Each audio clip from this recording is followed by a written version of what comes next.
First ever factory outlet Mukunda jewelleries Kukatpally, Khammam, Kothapet, Somajiguda, Hanamkonda and Suchitra. నమస్కారం, మీరు చూస్తుంది సుమన్ టీవీ. నేను మీ కీర్తి. నాతో పాటు ప్రముఖ ఆస్ట్రాలజర్ గోరుగుంట్ల సురేష్ బాబు గారు ఉన్నారు. నమస్తే అండి. కీర్తి గారు నమస్కారం అండి. నమస్తే. సింహరాశి వారికి ఏప్రిల్ నెలలో ఎలా ఉంటుందో తెలుసుకుందామండి ఈరోజు. సో మనం ఏప్రిల్ మంత్ కనుక చూసుకుంటే చాలా ముఖ్యమైన పండుగలు కూడా ఉన్నాయండి. ఒకటి మోస్ట్ ఇంపార్టెంట్ శ్రీరామనవమి, రాముడి వారి కళ్యాణం ఉంది, హనుమాన్ జయంతి ఉంది. ఇవి కాకుండా మనకి మ్యారేజెస్ చాలా ఉన్నాయండి. మంచి మంచి ముహూర్తాలు ఉన్నాయి. 13, 14, 15, 17, 18 ఇట్లా చాలా డేట్స్లో కూడాను మంచి ముహూర్తాలు ఉన్నాయండి ఈసారి. సో మనం ఒక పుణ్య మాసం గురించి మనం చెప్పుకుంటా ఉన్నాం. ఇందులో మనకి ఏప్రిల్ మంత్ ఎలా ఉందో చూద్దాం. సింహరాశి కనుక మనం చూసుకుంటే ఇందులో మఖా 1, 2, 3, 4 పాదాలు, పుబ్బ 1, 2, 3, 4 పాదాలు, ఉత్తర ఫస్ట్ పాదం అంతా సింహరాశిలో ఉంటారు. పేరు బలం కనుక మనం చూసుకుంటే వీళ్ళకి మా, మీ, ము, మే, మో, టా, టీ, టు, టే అన్న అక్షరాలంతా కూడా సింహరాశిలో వస్తారండి. మాధవి, మా, చాలా మంది ఈ పేర్లు కూడా కామన్గా ఉండే పేర్లు అండి ఇవంతా. తర్వాత మనకి గ్రహస్థితి, గ్రహ సంచారం బట్టి కనుక చూసుకుంటే సూర్యుడు మేషరాశిలో ఏప్రిల్ 14వ తారీఖున వెళ్తూ ఉన్నారండి. తర్వాత శుక్రుడు వచ్చేటప్పటికి మీనరాశిలో, కుజుడు కర్కాటక రాశిలో ఉన్నారండి. వీటితో పాటు బుధుడు కూడా మనకి మీనరాశిలో ఉన్నారండి. ఈ యొక్క గ్రహస్థితిని బట్టి మనం చూసుకుంటే సింహరాశి వరకు ఎలా చూద్దాం. ఇంకొకటి మనకి ఈ సింహరాశి వాళ్ళకి షష్టగ్రహ కూటమి చూసుకుంటే చాలా హైలైట్ చేసి చాలా భయపెట్టించేసారు కొంతమంది అయితే. అవునండి, లక్కీగా నేను భయపట్టే వాళ్ళలో లేనండి. నేను అసలు దాని గురించి వీడియోనే చేయలేదు. యాక్చువల్గా నేను మా టీం చాలా డిస్కస్ చేసుకున్నాము. ఆ వీడియోలు అంతా ప్రభావం మన మీద పడి మనం ఇప్పుడు వ్యూస్ రావాలంటే మనం కూడా ఒక సెన్సేషన్ క్రియేట్ చేసేటట్టు ఉండాలి. యాక్చువల్గా అయితే ఇక్కడ అంతా ఏమీ లేదు. బట్ ఇక్కడైతే ఉందండి. ఎక్కడ మనకి పొలిటికల్గా జియో పొలిటికల్ లెవెల్ ఎఫెక్ట్ పడుతుంది, కానీ ఇండివిజువల్ లెవెల్ అంత ఎఫెక్ట్ పడదండి. చాలా రాష్ట్రాలకు పడదండి. అందుకని మనకి మ్యాన్మార్లో భూకంపం అదే టైంకి వచ్చింది. చూసారా, కరెక్ట్గా షష్టగ్రహం ఒకటి ముందు రోజే వచ్చేసింది అనమాట. ఒక రోజు అటో ఇటుగా. ఇంకో చోట కూడా ఎక్కడో విన్నానండి ఇట్లా న్యూస్ అవుతూనే ఉన్నాయి. ఈ 2-3 డేస్ నుంచి అటో ఇటో ఎక్కడో అవుతూ ఉంటాయండి. దాని యొక్క ఇంపాక్ట్ ఒక 10 డేస్ ముందు, 10 డేస్ తర్వాత ఎక్కువ ఉంటుంది. బట్ కొన్ని రాసులకు తప్పక మిగతా రాసులకి అంత పెద్ద ఎఫెక్ట్ ఏమి ఉండదండి. ఇందులో ఎఫెక్ట్ అయిన రాశి ఒకటి మనందరికి బాగా తెలుసు, మనకి కన్యరాశి. సింహరాశి వాళ్ళకి 8th హౌస్లో మనీ ఎక్కువ ప్లానెట్స్ ఉండటం వల్ల అన్ఎక్స్పెక్టెడ్గా వాళ్ళ చుట్టూ ఉన్న సంఘటనలు వీళ్ళని కాంప్రహెండ్ చేసుకోలేరు. అంటే అవుట్ ఆఫ్ ది బౌండ్ వెళ్ళిపోతూ ఉంటాయి. నాకు కాల్స్ కూడా కొన్ని వచ్చినాయి, ఏమన్నా ఇలా జరిగింది ఏంటంటే ఆఫీస్లో సడన్గా ఇది అయిందండి. కొంతమంది ఒక ఇంటర్నల్గా ఒక కన్ఫ్యూజన్ స్టేటస్ క్రియేట్ అయ్యి సెన్స్ ఆఫ్ లాస్, మేము ఏదో కోల్పోతున్నాం ఫీలింగ్, ఇలాంటివి వచ్చేసింది. కానీ చాలా నెగిటివిటీ నేను కూడా విన్నానండి. ఎవరికో యాక్సిడెంట్ అవ్వడం, ఎవరో పడిపోవడం, ఏదో ఒక రకంగా నెగిటివ్ అయితే విన్నాను చాలా. కొన్ని రాశులకు అయితే ఉంటుందండి. ఇందులో సింహరాశి వాళ్ళకి 8th హౌస్లో ఈ గ్రహాలన్నీ ఉండటం ఉంటూ సింహరాశి వాళ్ళకి రెండోది వీళ్ళకి మనం అష్టమ శని కూడా వీళ్ళకి చెప్పుకున్నామండి నిన్న మొన్నటి దాకా. సో ఈ టైంలో ఈ ఏప్రిల్ మంత్లో ఎలా ఉందో మనం చూద్దాం.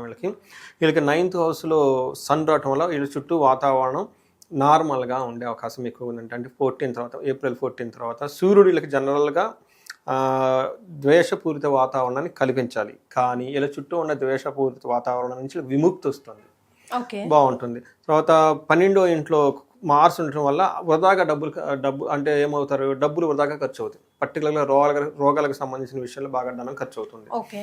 శుక్రుడు వీళ్ళకి 8th హౌస్లో ఉండటం వల్ల సంపదలను సృష్టిస్తూ ఉంటారు. సో ఈ ప్రకారం కనుక చూసుకుంటే మనకి 8th హౌస్లో జస్ట్ శని స్టార్ట్ అయ్యారు కాబట్టి అండి, ఇంకా ఏనాడు శని యొక్క ఎఫెక్ట్ ప్రభావం ఏమేమి ఉండదు. కానీ వీళ్ళకి గురువు వల్ల విపరీత వేద ఉండటం వల్ల ధనం కలిసి వచ్చే అవకాశం ఎక్కువగా ఉందండి. అంటే ఒక రకంగా చూసుకుంటే ఒక సామాన్యంగా ఉండే ఒక మంత్ అని మనం చెప్పుకోవాలి. అయితే అందులో కూడాను ఏప్రిల్ 14 తర్వాత చాలా ఫ్రీ అవుతుందండి వీళ్ళకి వాతావరణం. ఇప్పటిదాకా ఉన్న ఒక చుట్టూ ఉన్న అవునండి, అంటే స్ట్రెస్ పోతాం, కొంచెం రిలీఫ్ అవుతారు, బాగుంటుంది అనమాట. సో మనకి సూర్యుడు వీళ్ళకి ఏమవుతుందంటే 3rd హౌస్లో చూడటం వల్ల ఓవరాల్గా వీళ్ళు క్షేమంగా చక్కగా ఉంటారు. కానీ 3rd హౌస్లో 9వ ఇంట్లో ఉండటం వల్ల సూర్యుడు ఏమవుతుందంటేనండి నిందాపరాధ కలహం, నిర్దోషచ్చ, ధనక్షయం, పుణ్యార్థ లాభచ్చ, నాశచ్చ, విచార నవమస్తే రవి అని చెప్తుందంటే 9వ ఇంట్లో కనుక రవి ఉండటం వల్ల మంచి మంచి పుణ్యకార్యాలు చేస్తే వాటికి ఆ కార్యకాలకు సంబంధించిన ఇలాంటి ఆటంకాలు ఉన్న తొలగిపోయి సామాన్యంగా ఉంటుంది అని చెప్పుకోవాలి. తర్వాత అనవసరంగా వీళ్ళ మీద నిందలేసి వీళ్ళు ఏదో చేయాలనుకుంటారు కానీ శత్రువులు ఏమీ చేయలేరు. అంటే వీళ్ళ చుట్టూ యారోస్, బాణాలు వస్తూ ఉన్నాయి, కానీ ఏ బాణం వీళ్ళకి తగలదు. ఆ లక్ ఖచ్చితంగా బాణాలు అయితే వస్తే వీళ్ళు భయపడకూడదు, అవి వీళ్ళకి తగలకుండా వెళ్ళిపోతాయి. అందుకని సూర్యుడు వీళ్ళకి ఓవరాల్గా మంచి చేస్తూ ఉన్నాడు. రావాల్సిన చెడు దగ్గరకు వచ్చేసి ఆగిపోతే తప్ప, భయపడితే తప్ప ఎక్కడ ఏమీ వీళ్ళకి ఇబ్బంది పెట్టే సిచ్యువేషన్ ఉండదు. 12 ఇంట్లో కుజుడు ఉండటం వల్ల 3వ ఇంట్లో దృష్టి, 7వ ఇంట్లో దృష్టి ఉండటం వల్ల ఏమవుతుందంటే దేశాంతరము, వీళ్ళు ఫారిన్ వెళ్ళాలనుకున్న వాళ్ళు ఎవరైనా ఉంటే కనుక చాలా ఫేవరబుల్గా ఉంటుంది. తర్వాత స్త్రీలతో సంబంధించి లేదంటే పురుషులకు సంబంధించిన వాళ్ళతో ఎక్కువ గొడవలు పడే అవకాశం ఎక్కువగా ఉంటుంది. తర్వాత ధననాశనము, బంధుద్వేషం జరిగే అవకాశం ఎక్కువగా ఉంది. 3వ ఇంట్లో అగైన్ దృష్టి ఉండటం వల్ల ధనలాభం చూపిస్తుంది, ఆరోగ్యంగా ఉంటారు, శత్రువుల మీద వృద్ధి కలిగిస్తుంది, కీర్తి ప్రదేశాలు బాగుంటాయి, బంగారు వస్తువులు కొనే అవకాశం వీళ్ళకి ఎక్కువగా ఉంది. రియల్ ఎస్టేట్ వాళ్ళందరూ కూడా చాలా బాగా కలిసి వస్తుంది ఈ మంత్. సో 7వ ఇంట్లో ఉండటం వల్ల స్త్రీలకి భార్యతో మాట పట్టింపులు రావటము, తర్వాత సోదరునికి మనకి ఏమంటారు సిబ్లింగ్స్తో కొంచెం ప్రాబ్లమ్స్ వచ్చే అవకాశం ఎక్కువగా ఉంది. అయితే శుక్రుడు వీళ్ళకి 8th హౌస్లో ఉండేసి విశేషమైన యోగ్యతను తీసుకొని వస్తూ ఉన్నాడు అనమాట. ఎన్ని ప్లానెట్స్ ఉన్నా కానీ మనకి 8th హౌస్లో శుక్రుడు ఉండటం వల్ల ఏమవుతుందంటే వీళ్ళకి ధననాశం, మహాసౌఖ్యం, తర్వాత బంధుమిత్ర సమాగమ, రాజధనం, రాజదర్శనం, అర్ధప్రాప్తి. అంటే పై ఉన్న సీనియర్లని సుపీరియర్లను కలవటము, ధనం రావటము, బంధుమిత్రులతో చక్కగా కలిసి ఉండే వాతావరణం ఎక్కువగా ఉంటుంది, కీర్తి ప్రదేశాలు బాగుంటాయి, టయానికి మంచి ఫుడ్ తింటూ చేయాల్సిన పనులన్నీ చక్కగా చేసుకుంటూ వెళ్ళిపోతూ ఉంటారండి. ఈ ప్రకారంగా మనం చూసుకుంటే సింహరాశి వాళ్ళకి April 14 తర్వాత ఈ షష్టాష్ట గ్రహం కోట్ల నుంచి ఒక్కోటో బయటపడేసి ఆ తర్వాత సూర్యుడు కూడా మారటం 9th హౌస్కి రావటం వల్ల అందులోని సూర్యుడికి విపరీత కాన్సెప్ట్ ఉండటంతో అంత ఇబ్బందులు పడాల్సినవి పడకుండా స్లోగా వాళ్ళకి ఏమవుతారంటే ఒక మంచి గ్రోత్, ఒక మంచి పాజిటివ్ అట్మాస్ఫియర్ వాళ్ళ చుట్టూ ఉండే అవకాశం ఎక్కువగా ఉంటుంది. రైట్. మరి నక్షత్రాల ప్రకారం ఎలా ఉంటుందండి సింహరాశి వారికి?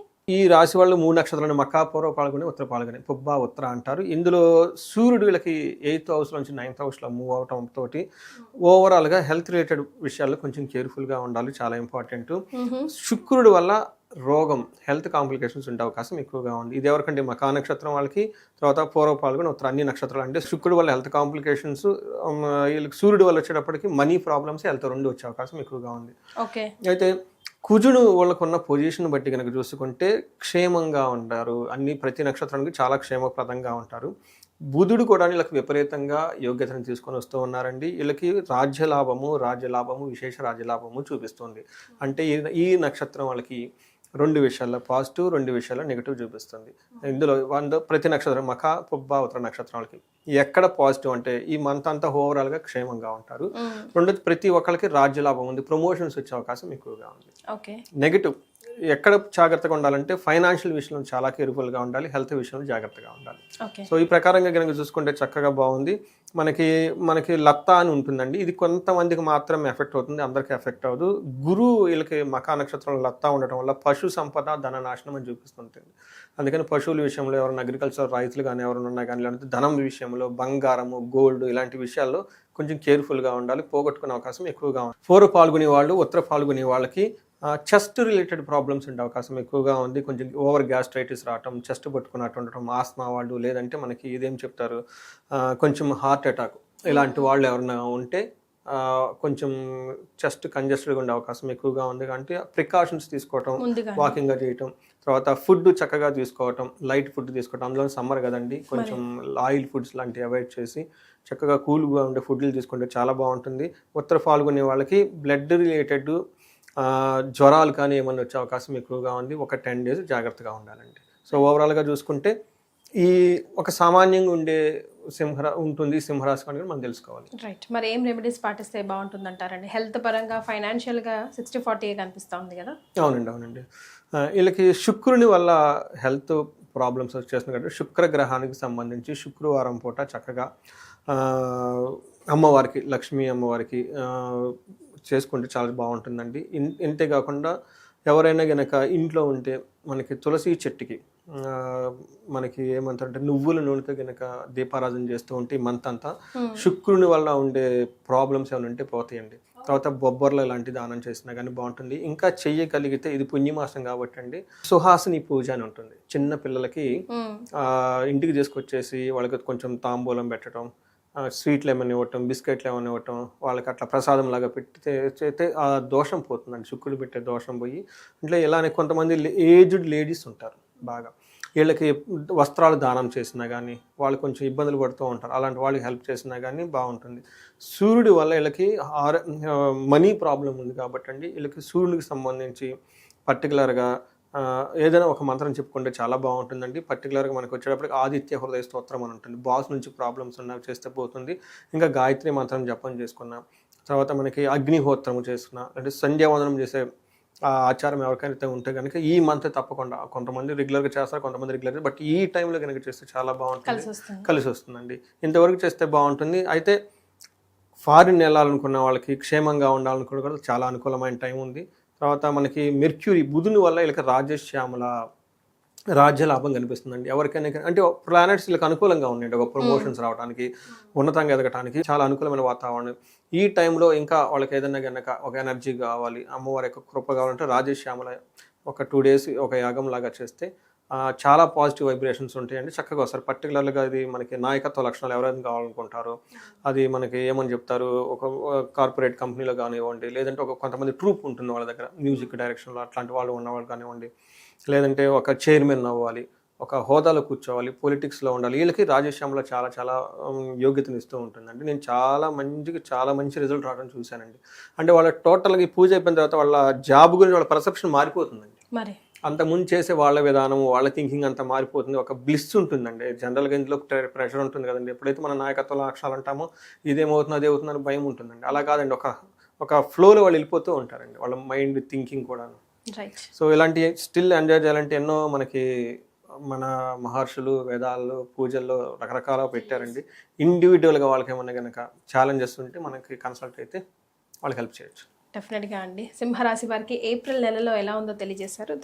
ధన్యవాదాలండి.